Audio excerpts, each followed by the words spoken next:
प्रश्न 1। मलेरिया कैसे होता है? ए. मच्छरों के काटने से। बी. गंदा पानी पीने से। सी. सांप काटने से। डी. दिन में सोने से।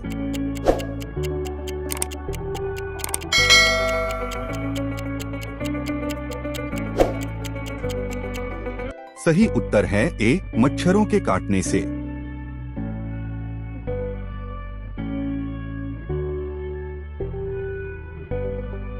जब संक्रमित मादा एनोलीज मच्छर किसी स्वस्थ व्यक्ति को काटता है तो वह अपने लार के साथ उसके रक्त में मलेरिया परजीवियों को पहुंचा देता है।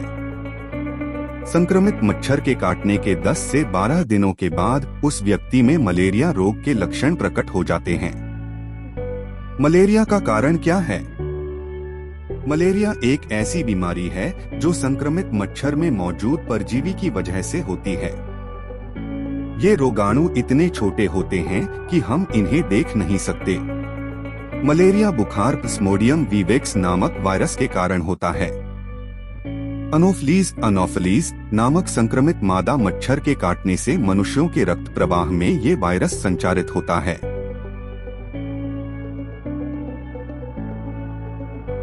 मलेरिया बुखार की पहचान क्या है? इसमें मरीज को हर चौथे दिन बुखार आने लगता है और उसके यूरिन से प्रोटीन निकलने लगता है, जिससे शरीर में प्रोटीन की कमी हो जाती है। मलेरिया के अधिकतर रोगियों में यह प्रकार पाया जाता है। इसमें रोगी को कमर दर्द, हाथ दर्द, पैर दर्द, तेज बुखार, भूख न लगने आदि समस्याओं का सामना करना पड़ता है। मलेरिया का बुखार कितने दिनों तक रहता है? मलेरिया का बुखार कितने दिन तक रहता है? मलेरिया का बुखार 3 से 5 दिनों तक रह सकता है, जिसमें बदन दर्द, थकान और उल्टी आदि जैसी तकलीफें भी महसूस होती हैं। इन्हें नजरअंदाज ना करें और तुरंत डॉक्टर से सलाह लें।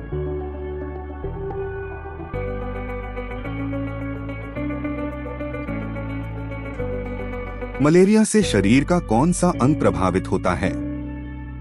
मलेरिया में बुखार के दौरे आने का कारण होता है हजारों अंशाणुओं का एक साथ नई लाल रक्त कोशिकाओं को प्रभावित करना। मलेरिया परजीवी अपने जीवन का लगभग सभी समय यकृत की कोशिकाओं या लाल रक्त कोशिकाओं में छुपा रहकर बिताता है, इसलिए मानव शरीर के प्रतिरक्षा तंत्र से बचा रह जाता है। मलेरिया में कौन सा फल खाना चाहिए? जब शरीर में मलेरिया का इन्फेक्शन रहता है तो भूख भी नहीं लगती है। ऐसे में फल और सब्जियों का सहारा सबसे अच्छा होता है। संतरा, नींबू, पपीता, चुकंदर, गाजर और पालक को खाने में शामिल करना चाहिए। ऐसे फलों का चयन भी कर सकते हैं जिनमें विटामिन बी, विटामिन सी पर्याप्त मात्रा में हो।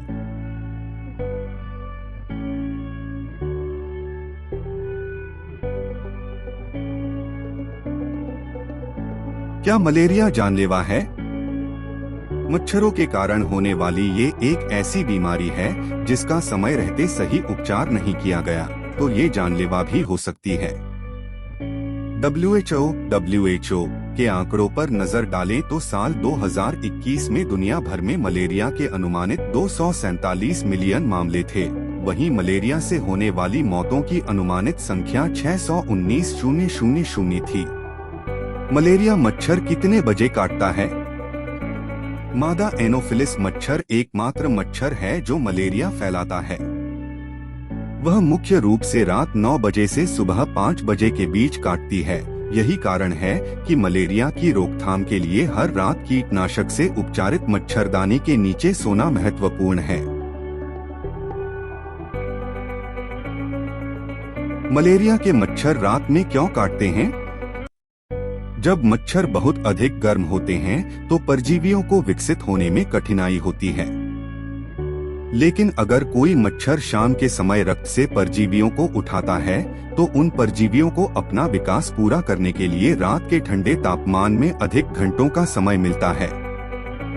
मलेरिया सबसे आम कहाँ है?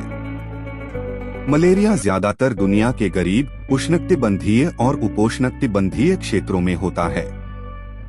कारकों के संयोजन के कारण अफ्रीका सबसे अधिक प्रभावित है। एक बहुत ही कुशल मच्छर एनोफिलिस गैम्बिया कॉम्प्लेक्स उच्च संचरण के लिए जिम्मेदार है। अमेरिका में मलेरिया क्यों नहीं है?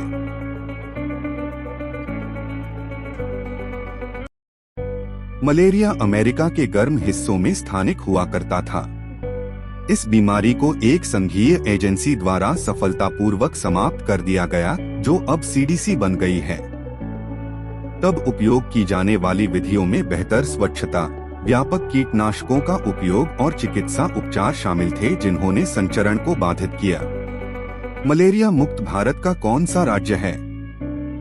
छत्तीसगढ़ के बस्तर क्षेत्र में मलेरिया मुक्त अभियान को सफलतापूर्वक अंजाम दिया गया, जिसमें 3.78 मिलियन लोगों की मलेरिया की जांच की गई।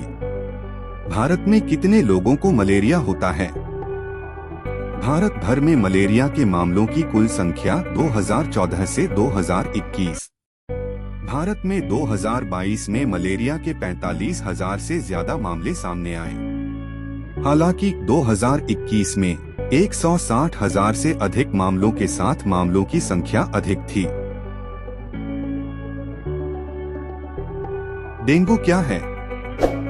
ए. संक्रमित बुखार, बी. आंख का इन्फेक्शन, सी. गुर्दे की बीमारी, डी. कोरोना।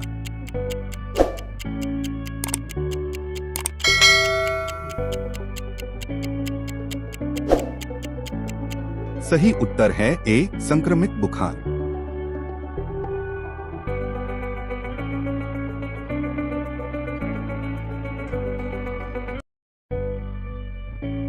डेंगू बुखार एक कष्टदायक, शरीर को दुर्बल करने वाला मच्छर जनित रोग है और जो लोग दूसरी बार डेंगू वायरस से संक्रमित हो जाते हैं, उनमें गंभीर बीमारी विकसित होने का काफी अधिक जोखिम होता है। डेंगू बुखार के लक्षणों में तेज बुखार, शरीर पर दाने, सिरदर्द, मांसपेशियों और जोड़ों में दर्द शामिल हैं। डेंगू बुखार में क्या क्या दिक्कत होती है? डेंगू के गंभीर लक्षणों में अचानक तेज बुखार 106 फ़ारेनहाइट तक के साथ प्लेटलेट काउंट में भारी गिरावट, शरीर, मुंह या नाक से खून आने की दिक्कत हो सकती है। डेंगू के मुख्य कारण क्या है? डेंगू बुखार, जिसे आमतौर पर हड्डी तोड़ बुखार के रूप में भी जाना जाता है, एक फ्लू जैसी बीमारी है जो डेंगू वायरस के कारण होती है।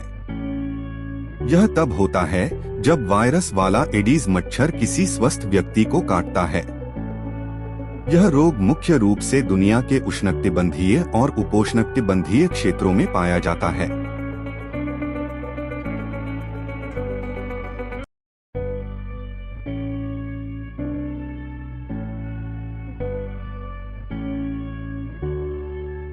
डेंगू बुखार का पहला संकेत क्या है? डेंगू बुखार के कुछ लक्षणों में बुखार, सिरदर्द, त्वचा पर चेचक जैसे लाल चकत्ते तथा मांसपेशियों और जोड़ों का दर्द शामिल हैं। कुछ लोगों में डेंगू बुखार एक या दो ऐसे रूपों में हो सकता है जो जीवन के लिए खतरा हो सकते हैं।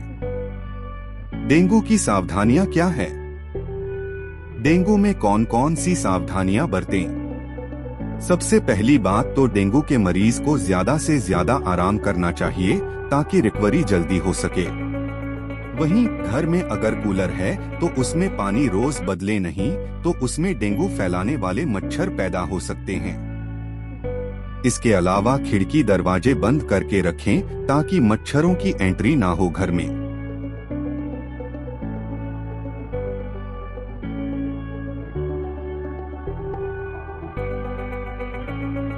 डेंगू के मरीज को क्या नहीं खाना चाहिए? मसालेदार खाना, डेंगू रोगी को मसालेदार भोजन खाने से बचना चाहिए। इस तरह का भोजन डेंगू ट्रीटमेंट कम कर सकता है।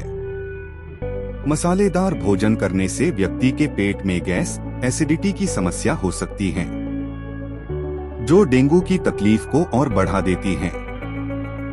डेंगू से ठीक होने में कितना समय लगता है?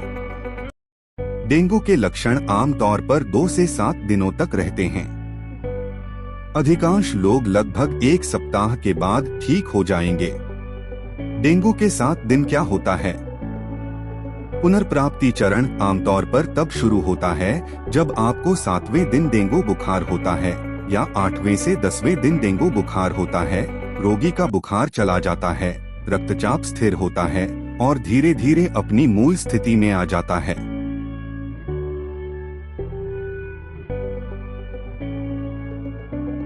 डेंगू मच्छर कहाँ काटता है? यह मच्छर बिना देखे ही लोगों को काट सकता है, क्योंकि यह पीछे से आता है और टखनों और कोहनियों पर काटता है। एडीज एजिप्टी लोगों को काटना पसंद करता है, लेकिन यह कुत्तों और अन्य घरेलू जानवरों, ज्यादातर स्तनधारियों को भी काटता है।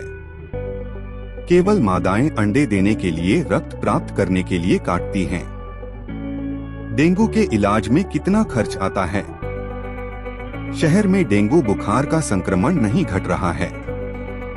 अधिकांश सरकारी व निजी अस्पतालों में डेंगू के पॉजिटिव और संदिग्ध मरीज भर्ती हैं। हर मरीज को औसतन रोजाना 10,000 रुपए इलाज पर खर्च करना पड़ रहा है। आपको कैसे पता चलेगा कि आपका डेंगू चला गया है?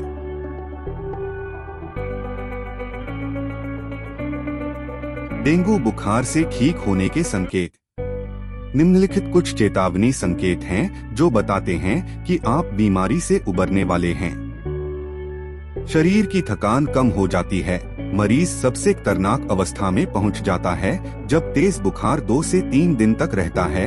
हालांकि बुखार कम हो गया है, फिर भी शरीर बेहद थका हुआ है। डेंगू का मरीज कब तक संक्रामक होता है? जो मरीज पहले से ही डेंगू वायरस से संक्रमित हैं, वे पहले लक्षण दिखाई देने के बाद 4 से 5 दिनों के दौरान अधिकतम 12 एडीज मच्छरों के माध्यम से संक्रमण फैला सकते हैं। डेंगू की जांच के लिए कौन सा टेस्ट किया जाता है? डेंगू की जांच के लिए शुरुआत में एंटीजन ब्लड NS1 किया जाता है, जिसमें डेंगू किस प्रकार का है यह पता चल जाता है। इस टेस्ट में डेंगू शुरू में ज्यादा पॉजिटिव आता है, जबकि बाद में धीरे धीरे पॉजिटिविटी कम होने लगती है। ये टेस्ट खाली या भरे पेट कैसे भी कराए जा सकते हैं।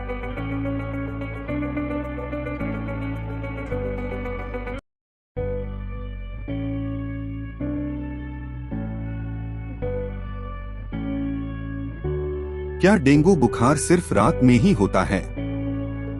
वे आमतौर पर सुबह और शाम को सबसे अधिक सक्रिय होते हैं।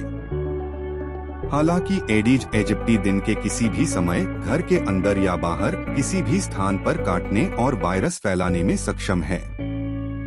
एडीज एजिप्टी मच्छरों की वह प्रजाति है जो डेंगू बुखार से सबसे अधिक निकटता से जुड़ी हुई है।